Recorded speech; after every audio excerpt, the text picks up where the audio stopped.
Alright, hello Clash Nation, this is Angel D and today magre-react po tayo sa lahat ng performances namin nung round 4. Vivid na tatandaan ko is si Alfred. Ang kanta niya ay Bukas na lang kita mamahalin. And all I can say is, grabe, tagos sa puso. Ako yung hirap na hirap kantahin. Lalo na kung kaharap mo yung mismong kumanta, no, time na yun. Tagos talaga, as in tagos. Mula kaibuturan ng puso hanggang buto-buto. Ang next performance naman na i-react natin ay yung kay Sean, which is Katang Isip yung song niya.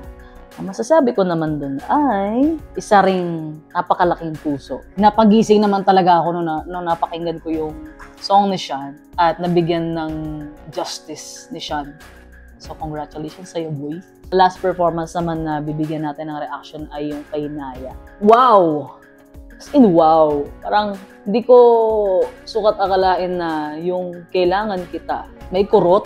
Para bang sinasabi niya, kailangan ko siya, kailangan ko kayong lahat. Hindi ko man alam kung ano yung meaning nun para sa kanya behind the song. Pero ano man yun, naramdaman ko rin.